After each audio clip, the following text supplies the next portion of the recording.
Welcome back to just English classes. कैसे हैं guys आप सभी लोग और कैसी तैयारी हो रही है आपकी? आई होप आप लोग जो है बढ़िया से तैयारी अपनी कर रहे होंगे, अच्छे से आपकी पढ़ाई चल रही होगी गाइज। तो देख लेते हैं कि गाइज क्या खास है आज हमारे सामने। हमारा प्रैक्टिस सेट 66 है। अगर आप कर रहे हैं टीसीटी, पीजीटी या किसी भी ऐसे एग्जाम की तैयारी, UGC net, DT+B, LT grade, किसी भी एग्जाम की आप तैयारी करें तो ये जो वीडियो है ये बहुत बेनिफिशियल आपके लिए रहने वाली है। काफ़ी इंपॉर्टेंट क्वेश्चन है, आप वीडियो में देखेंगे कि आपको जो है बहुत ही बेहतरीन क्वेश्चन यहाँ पर मिलेंगे। और अगर आप बने रहना चाहते हैं मेरे साथ तो सब्सक्राइब कर लीजिए फटाफट से वीडियो को, चैनल को, और लाइक शेयर आपको वीडियो को ज़रूर करना है। इतना ही मुझे आपसे चाहिए, बस एक लाइक और एक शेयर, और कुछ गाइज नहीं चाहिए, ठीक है। और देखते हैं कि क्या खास है आज हमारे पास, और देखते हैं नेक्स्ट हमारा क्वेश्चन क्या है। बीट राइटर्स किसको कहा जाता है गाइज? आपको ये बताना है। 1950s, wrote in 1940s, wrote in 1960s, wrote in 1980s। तो यहाँ बीट राइटर्स की जो बात करें तो गाइज ये जो थे वर्ल्ड वार सेकंड के दौरान आए थे। पोस्ट वर्ल्ड वार सेकंड के दौरान ये अमेरिकन राइटर्स थे, और 1950s में जो है ये कहा जाता है इनको। 1950s के अराउंड जो है ये आए थे नज़र में, है ना। तो यही होते हैं बीट राइटर्स। ब्यूकोलिक जो वर्ड है ये किसको रेफर करता है? क्या वो पोएट हैं जो प्रेज ऑफ वाइन लिखते हैं, वाइन की प्रेज में लिखते हैं? पोएट जो पास्टोरल पोएट्री लिखते हैं, the poets who imitated pop को जो फॉलो करते हैं, या फिर वर्ड्सवर्थ को जो फॉलो करते हैं? तो इसका जो आंसर होगा वो ऑप्शन बी होगा, यानी कि पास्टोरल पोएट्री जो लिखते हैं उन्हीं को ब्यूकोलिक कहा जाता था। Who is known as the poet's poet किसको कहा जाता है? ये क्वेश्चन आपको बहुत अच्छे से पता होगा गाइज, और इसमें बिल्कुल भी मुझे डाउट नहीं है। एडमंड स्पेंसर है, बिल्कुल बेसिक क्वेश्चन था, कोई इसमें दिक्कत नहीं थी। The beat generation is a group of American post world. अभी मैंने आपको बताया था कि बीट जनरेशन क्या थी? पोस्ट वर्ल्ड वार के दौरान जो राइटर्स आए थे, who came to prominence into 1950s। तो find out the beat poet. इनमें से आपको बताना है कि कौन सा बीट पोएट है। Allen Ginsberg, Pope, Whitman, Foster. तो गाइज यहाँ बात करें तो हम एलन जिन्सबर्ग के बारे में कहेंगे कि यही हमारे जो हैं वो आते हैं बीट पोएट्स की श्रेणी में। टू यूज पर्सन्स थॉट्स, किसी और व्यक्ति की थॉट्स को जो है राइटिंग को अपना कह देना या अपना बना लेना। एक तरीके से जो कहते हैं कि एक साहित्यिक चोरी जिसको कहते हैं, तो प्लेगियरिज्म, ठीक है। प्लेगियरिज्म इस वर्ड को हम लोग कहते हैं। चलिए, willing suspension of disbelief is a term coined bye. Willing suspension of disbelief नाम की ये जो टर्म कॉइन की है ये किसने की है? Dryden, college, T.S. एलियट या फिर अर्नोल्ड। तो इसकी अगर हम बात करेंगे तो इसका आंसर बनता है ऑप्शन बी, यानी कि कॉलेज। S.T. कॉलेज ने जो है विलिंग सस्पेंशन ऑफ डिसबिलीफ की बात की थी। द चौसरियन स्टेंजा और राइम रॉयल। आपको पता है कि चौसरियन स्टेंजा जो है 7 लाइन स्टेंजा को कहा जाता है, राइम रॉयल भी इसी को कहा जाता है। चौसर ने ही इसको जो है कॉइन मतलब सबसे पहले यूज़ किया था। तो किस में यूज़ किया था?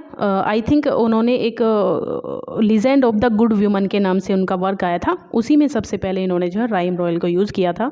तो यहाँ जो बात होती है 7 लाइन्स की बात हो रही है। आपको एक याद रखना है रोस करके guys. Rhyme royal 7 line, Ottawa Rima 8 line, और Spencer and stanza 9 line.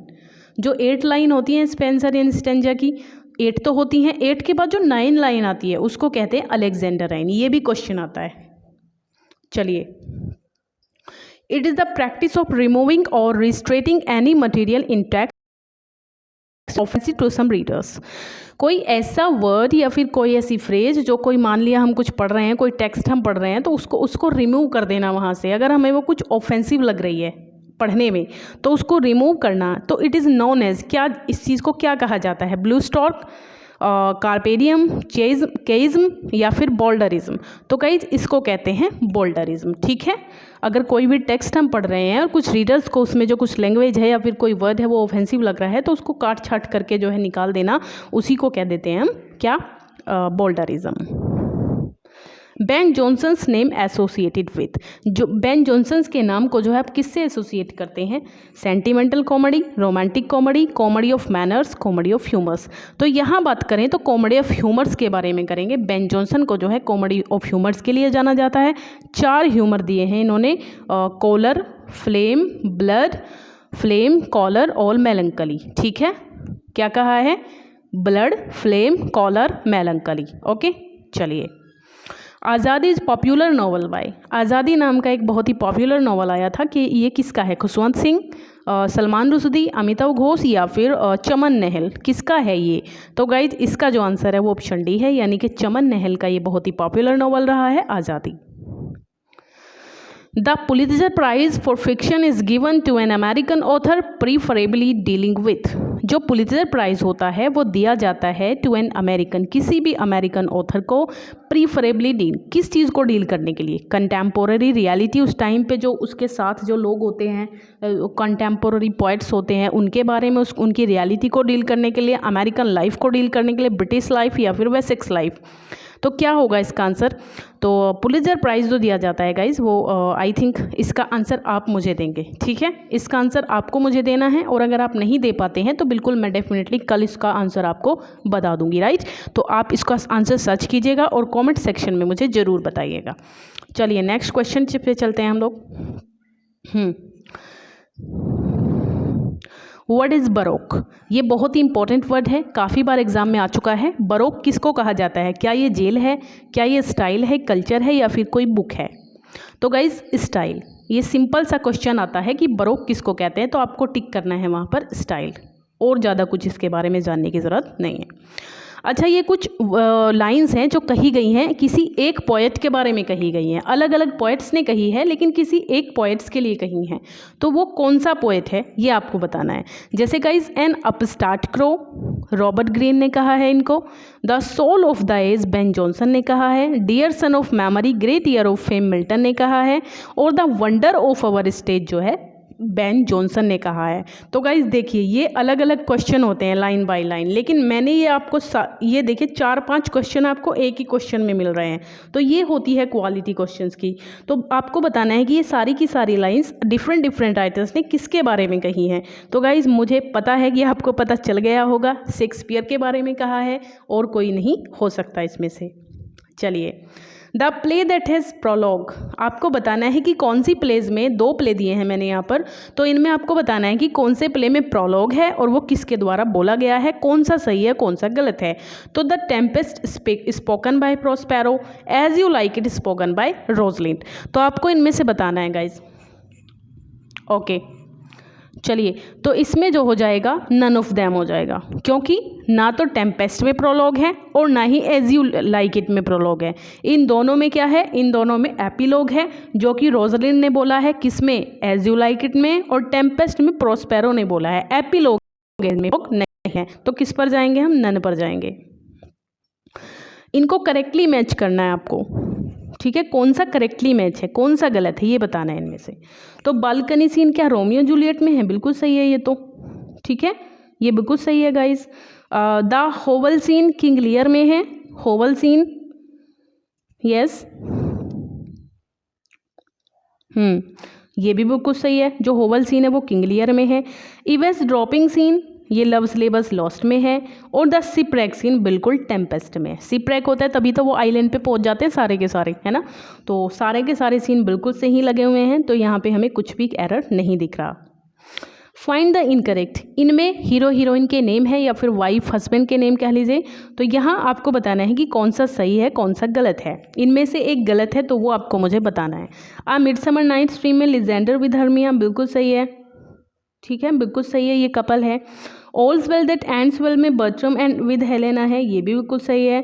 Symbol इन में पोस्थुमस विद इमेजिन, ये भी बिल्कुल ठीक है। लेकिन 12th नाइट में रोजलिन गैलीमेट नहीं है, ये किस में है? एज यू लाइक इट में है, एज यू लाइक इट आपको, ये आपको 12th नाइट में मिले। 12th नाइट में कौन है इनमें गाइस? हाँ, सेबेस्टियन है, और आपका कौन है? ड्यूक ऑर्सिनो है, ओलिविया है, ये सब है इसमें, है ना? In which play there is not any comic character, तो कौन से प्ले में सामने कॉमिक कैरेक्टर दिया हुआ है, उसके सामने उसका प्ले दिया हुआ है। तो आपको यहाँ बताना है कि कौन सा गलत है, कौन सा मैच नहीं कर रहा है। Lancelot Gobo merchant of Venice में है क्या? हाँ बिल्कुल सही है। निक बॉटम अ मिडसमर नाइट्स ड्रीम में है, ये भी बिल्कुल ठीक है, ठीक है, ये भी सही है, ये भी सही है। टच स्टोन 12th नाइट में है क्या? और ट्रिंकुलर टेम्पेस्ट में है, हाँ। तो हमारा जो सही आंसर है वो सी है, टच स्टोन 12th नाइट में नहीं है, ठीक है। चलिए, द टाइम इज़ फ्री, ये किसने लिखा है? ये क्रिटिक्स रहे हैं किसके? विलियम शेक्सपियर के, जिसका ये वर्क है 1949 में ये लिखा गया था। तो आपको बताना है कि ये किसने लिखा है। द टाइम इज़ फ्री, ये क्रिटिक्स रहे हैं विलियम शेक्सपियर के। तो ये 1949 में ये वर्क आया है, ये था रॉय वॉकर का। ठीक है, रॉय वॉकर का वर्क था, इन्होंने जो है क्रिटिसाइज़ किया है शेक्सपियर को। Frailty Dai name is woman, यहाँ पे बताना है कि frailty Dai name is woman said bye, किसके द्वारा कही गई ये लाइन? बहुत फेमस है और बच्चे बच्चे को पता है, मुझे भी पता है, आपको भी पता है। ठीक है, मैकबेथ नहीं है, ड्यूक ओर्सिनो, प्रोस्पेरो नहीं, बी ऑप्शन होगा। हैमलेट ने कहा है गर्ट्यूड के लिए, है ना, उसकी मदर के लिए। Neither a borrower nor a lender be is said to, ये कहा है, किसने कहा है, किसके लिए कहा है गाइस? तो ये इस आंसर तो आपको देना है कि किसको बोली गई है ये लाइन, लेकिन मैं यहाँ बता दूँ आपको, ये पोलोनियस ने बोली थी। ठीक है, पोलोनियस ने। और पोलोनियस कौन था? हैमलेट प्ले में ये होरेसियो के फादर थे। तो जब होरेसियो जो है जर्मनी जा रहा था, ठीक है, तो तब ये जो है इसको बोला था, इसके फादर पोलोनियस ने समझा रहा था इसको, होरेसियो को उस टाइम पे।